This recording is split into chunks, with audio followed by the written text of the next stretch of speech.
Latest developments in a case that captivated millions as part of the wildly successful Serial podcast. Prosecutors have dropped charges against Adnan Syed. He was convicted in the 1999 killing of Hae Min Lee. Prosecutors made it official, dropping all the charges against him, so he won't face another trial. Hello, welcome to The Nexus. A man in the United States who spent 23 years in prison for killing his ex-girlfriend found out this week that the charges against him have been dropped. Adnan Syed was convicted of killing Hae Min Lee back in 2000 when the two were teenagers. He always protested his innocence and was released last month after his conviction was overturned, thanks in large part to a record-breaking podcast called Serial, which uncovered some serious problems with the trial and the investigation. Until this week, though, he'd been detained at home since leaving prison, waiting to find out if he was going to be retried. But as we've just heard, prosecutors have dropped all charges. We'll be hearing from our experts in just a moment, but first a quick look at the case and the power of the podcast. After decades of having a murder conviction attached to his name, Adnan Syed is now a free man. Today is a day that Adnan Syed and his loved ones have been waiting for 23 long years. Adnan Syed was found guilty of strangling his former high school sweetheart, Hae Min Lee, and burying her body in a shallow grave. He was just 17 at the time of her death and has always maintained his innocence. The prosecutors themselves asked to vacate his conviction, accusing the state of failing to properly turn over evidence to the defense and raising questions about two possible suspects. Those who know him believe he is innocent. I spent 20 years with Adnan. It was like a weight lifted off my shoulders to see him released and free. Lee's family says they were disappointed that the hearing happened so quickly because they trusted the state to convict the correct person. While the prosecutors will continue to pursue justice for Lee, the case against Syed is now closed.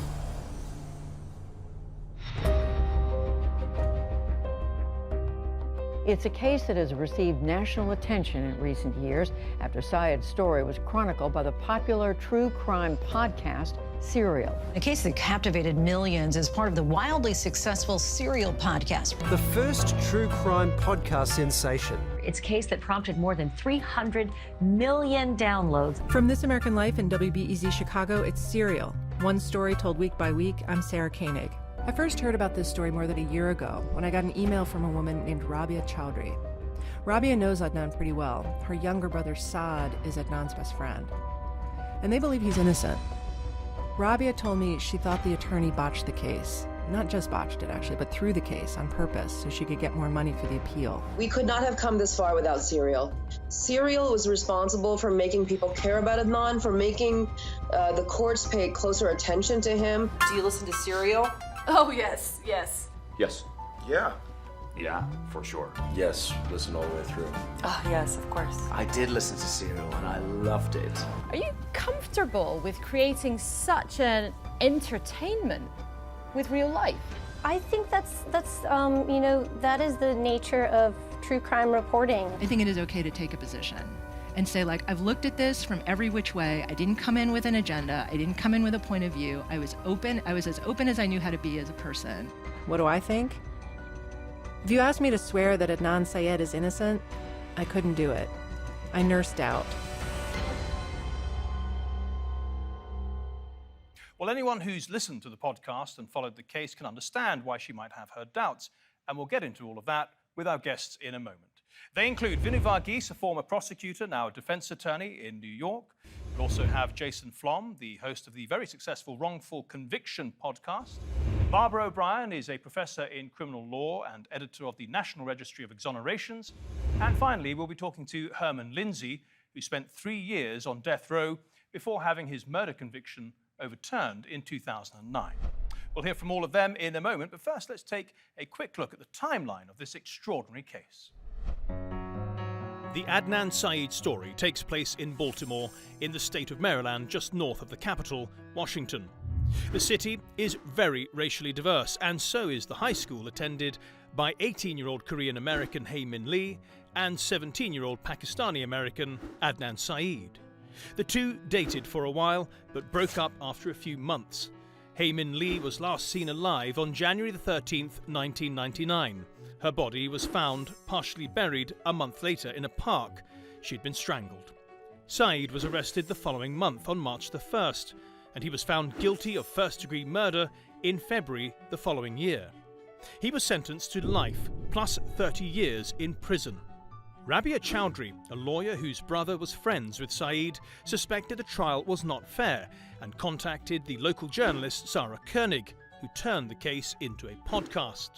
A former reporter at the Baltimore Sun, Koenig spent more than a year sifting through thousands of documents and interviewed people who knew Syed and Lee around the time that Lee was killed. Her podcast, Serial, premiered in October 2014, and in the final episode of the first series, Koenig concluded, "Because you, me, the state of Maryland, based on the information we have before us, I don't believe any of us can say what really happened to Hae. As a juror, I vote to acquit Adnan Syed. I have to acquit." It's not so much that Koenig thought that Syed was innocent, she just didn't believe the evidence was there to convict. It took a few years, but the justice system in Baltimore started to catch up with Koenig. In 2016, a Maryland judge granted Syed a new trial. But then in 2019, prosecutors overturned that ruling in Maryland's highest court. Finally, last month, Baltimore State's Attorney Marilyn Mosby asked Judge Melissa Finn to vacate the sentence, citing Brady violations. And on September the 19th, the judge did just that. After nearly 23 years in prison and 8 years after the famous podcast that's now been downloaded over 350 million times, Adnan Syed walked free. Adnan has been in prison since he was a 17-year-old child, 23 years. As you can imagine, today is both joyful and incredibly overwhelming, and he and his family are processing all of this. Adnan Syed was finally free, but he still had an anxious wait to find out if prosecutors would drop the charges altogether or ask for a retrial. Finally, this week, prosecutors did drop all charges against Syed, bringing him and his family great relief. But the family of Hae Min Lee are still living in what they call an unresolved nightmare. Okay, let's bring in our guests now. We'll start with Vinu Varghese in New York. Vinu, you were a former prosecutor. Would you have wanted to drop the charges against Adnan Syed? I think from reading everything I've read about the case, the answer is yes, easily. It seems, and it's not just the benefit of hindsight, it's the benefit of knowing, being in the system, working in the system, having been a prosecutor and now having done defense work for the better part of my life. This was a case flawed from the beginning, and in the United States, the system is such that if someone probably did it, that's not good enough. And I think that that should be behind every charging decision, particularly at the level of a homicide. So if you don't believe you have proof beyond a reasonable doubt, you shouldn't charge somebody. Here, we've learned, or at least reading the decision of the Maryland Court of Appeals, the highest court in Maryland, that basically Syed was denied justice because of a delay, what they thought was an unreasonable delay, or that he had waived his right to challenge certain evidence because he didn't raise it in an earlier motion. They actually found that his lawyer was incompetent, but that it didn't prejudice him. So what does this mean? What it means for the layman is to understand that basically in America, jury verdicts are holy. They are HOLY. They are meant not to be disturbed, barring something really terrible going on. And for the appellate court, the fact that his lawyer was incompetent by community standards wasn't enough to save him. This is the way the system is built, because they are there to protect their own verdicts. And, I know the prosecutor, Dhiru Vignaraja, who was the person who argued the case on appeal. I actually had lunch with him back in 2018, right before he was in New York. He was running for mayor. I had lunch with him. And he was there. He went the next day or within 2 days to go argue this case in the Maryland High Court. When I hadn't watched Serial. I had read about it. I then saw the HBO documentary, which I thought was really one-sided in favor of the defense. I said, there's got to be something more going on here. But when the appellate decision came out and I read that decision, I looked at it and I said, wow, this guy is really probably innocent. Probably innocent means they shouldn't have charged him. They should drop the case. Probably guilty is not good enough for a conviction in the United States. And based on what was withheld and the points being raised on appeal, this guy deserved much better. Barbara O'Brien, you also had a big problem with the investigation and the trial itself. Tell us, what concerned you the most? So, like many Americans, I listened to Serial every week. I couldn't wait for the next episode to drop, but I think it did leave out quite a bit that the undisclosed podcasts dug up and presented later. And from what I've learned from all these different from this different coverage of this case, what bothered me was, I think, the tunnel vision that the investigators got in this case. The history of misconduct by these particular detectives that was completely glossed over in Serial. And I think it was very disturbing the extent to which the prosecution at the trial level and at pretrial really tried to use Adnan Syed's religion against him, as depicting him in a way that his past behavior simply did not support. So I think that there was a number of things. I mean, I could talk all day about it, but I think that's sort of the overarching theme of what stands out to me of what went wrong. And then, of course, the incompetence of defense counsel. And I really do just want to mention that, I really appreciate that point about jury verdicts being sort of sacred in our system. I do think that a lot of people have a perception that if a jury makes a mistake, it'll get fixed on appeal. And that's just really not how our system works. It's designed to fix legal errors. If the judge gives the wrong instruction or makes the wrong ruling about the admission of evidence, but it's not there to second guess the jury. There really isn't that kind of safety net for faulty jury verdicts. Jason Flom, you the host of Wrongful Convictions podcast. We'll get into that a bit more. Would you have taken on the Adnan Syed case yourself?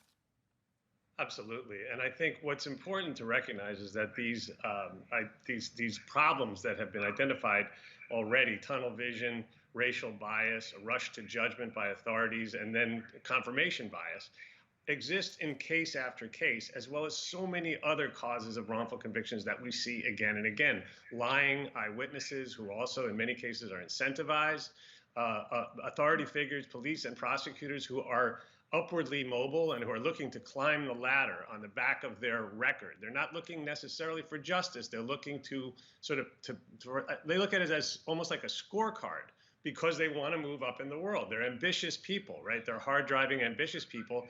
That doesn't excuse the idea that you are willing to indict and ultimately convict and send to prison for the rest of their life or even to death a person who very likely is innocent. And we see that in case after case. So it's important that we're focusing on Adnan Syed, but we must also recognize that there may be as many as 100,000 other Adnan Syeds stuck in prison right now as we're having this conversation in this gulag system that we have in America, right at this very moment, who need the attention that he benefited from. And it's exciting and wonderful to see that that podcast had this incredible impact. They say pressure breaks pipes.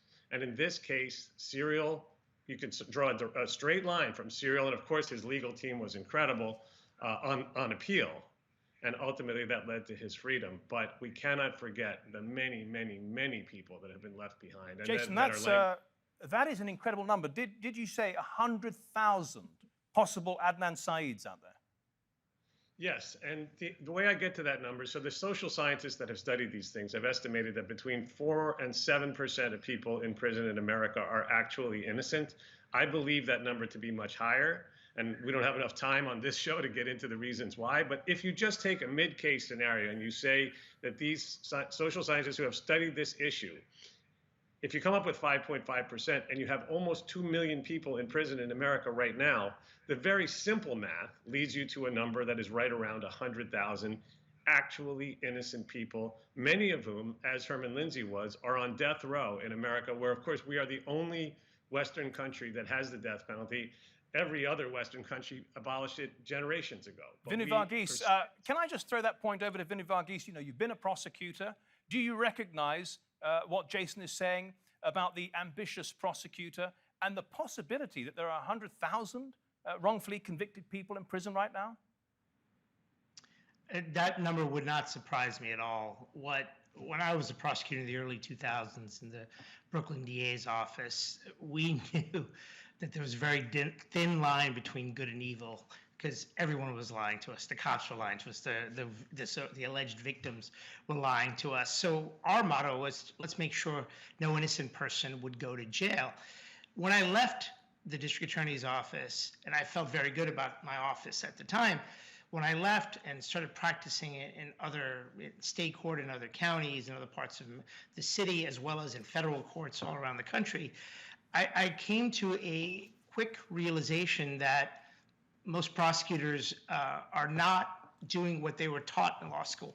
Every student in America, and the professor on here, and she can back me up on this, is that they're told that justice, that a prosecutor should not be trying to get a notch on, his or her belt, and they're there to do justice and not secure convictions.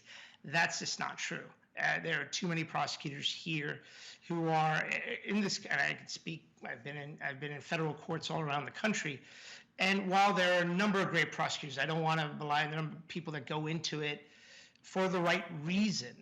There are just too many people who are there to advance their careers here in New York, in Manhattan, and in particular, the federal court system here. They're there to get one case and then get a nice job in a cushy, large Wall Street law firm. And to me, I think justice be damned. So it wouldn't surprise me at all. Okay, let me throw this over to Barbara now. Barbara, let's talk about the power of podcast. How important was the Serial podcast in freeing Adnan Syed? It was obviously very important. It brought a tremendous amount of attention to the case. I do believe that the podcast that followed it, Undisclosed, really brought out more and uncovered more new evidence that I think ultimately led to his exoneration. I do want to go back to a point that was made earlier about there being so many other Adnan Syeds in prison. I couldn't agree more. I don't know how many, no one knows for sure.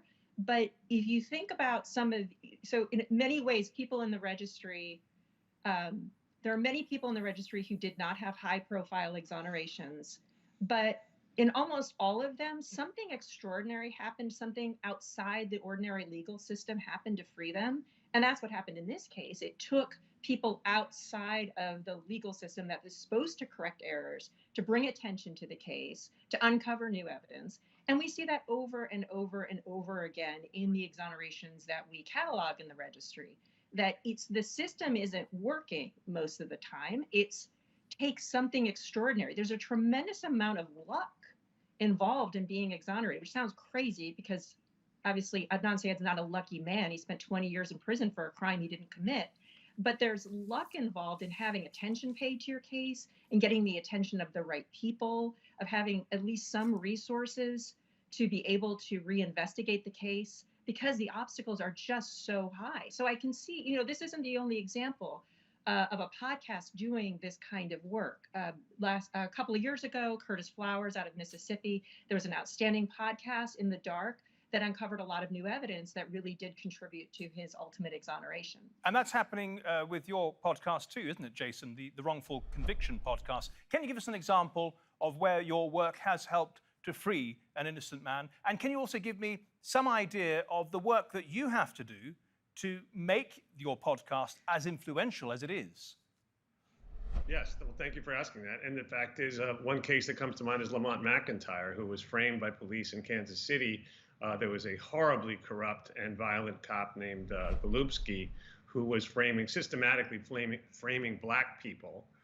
He was carrying on so many other illegal activities that we don't have nearly enough time to cover them. But the fact is that Lamont was framed, and our podcast helped to bring attention to his case that brought him to call me from the courthouse steps when he was freed after 23 years and say that his legal team had told him that the attention that we were able to bring helped to unlock the prison doors, very literally, and he's been fully exonerated. And now, fortunately, just 2 weeks ago, that cop was finally arrested and charged with many crimes.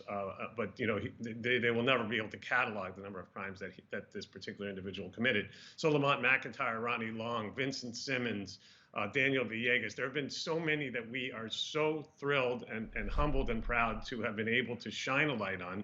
And I want to make one other point, which is that as in Adnan Syed's case and in these other cases, Lamont McIntyre or whichever one you want, and I hope people will take a chance to listen to his episode of our podcast, Wrongful Conviction, the actual murderer is allowed to remain free by virtue of the fact that these authorities have decided to convict someone who didn't commit the crime.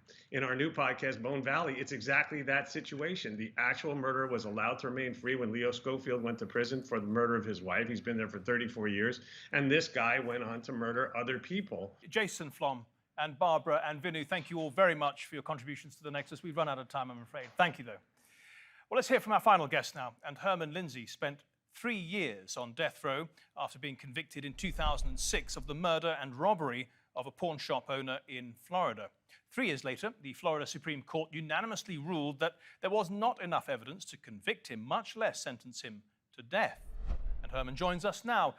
Herman, thanks so much for being on the Nexus with us. Let me start by asking you why you think you were wrongly convicted by the court. I think, to my conviction, I think that the major problem is our members in society are trying to elude jury and undereducated to the law to stand on the death penalty case. How was your conviction overturned? Who helped you with that? Actually, it was on the direct appeal, which is very rare in the state of Florida, where all 7 judges ruled unanimously. It was on direct appeal with my direct appeal attorney. You spent 3 years on death row. Was that a terrifying time for you? Could you have been executed at any time during that stay in prison? Actually, I couldn't have been executed at that time because I still had an appeal process that I can go through. But the feeling of being placed in there and you don't believe in justice because justice is the one that put you there, is a traumatic feeling. That's a really good point. Where do you go when you think the entire system is against you? Who do you reach out to? That's the thing, because if you're represented by an attorney, most people outside cannot actually help you. They have to go through your attorney to actually help you. So it's a very difficult task, but it all depends on whether you have a great attorney or not. One of our guests has said today that he thinks there are at least 100,000 people wrongly convicted in prisons. What do you think of that number? I can relate to that number. I can relate to that number for the simple fact I am a strong believer that one of the reasons our justice system is broken that most people don't talk about is members in society when they stand jury, they don't understand the importance of being on the jury. They don't understand that they have the right to question evidence and what the defense and the state attorney has to say. What did you make of the Adnan Syed case? I think it's a tragic case, and the thing about it is that it happened so long ago that I think that if he would have had a trial today, he would have had a better outcome than he did back then because of technology with DNA. I think that you mentioned about the prosecutor. I think the prosecutor decision is a show that some prosecutors are willing to accept the responsibility that they do get it wrong, and that's a start for change. Can I ask you about your work today? Final question. Witness to Innocence. You're the founder, you're the boss of that organization. What kind of work do you do there? Actually, I'm not the founder. I'm the executive director, just appointed as of October the 1st. What we do, we advocate around the United States and international. Our main goal is to educate people on the wrongful convictions that's going on around. Sometimes it's better and easier for someone that has actually experienced it to talk to someone than somebody just talking to them. So we take advantage of that, and we send exonerees out to schools, churches, legislation, and let them tell their stories and let them put the picture so people can feel the impact of being wrongfully convicted, especially where it is you're sentenced to die for something you didn't do. Herman Lindsay, thank you so much for coming on The Nexus and sharing your story with us. Good luck with your work. Thank you. And thank you at home and on your phones for watching. If you want to see this episode or any of our previous episodes, do go to our channel on YouTube. Just type in Nexus TRT World. Till next week then, goodbye.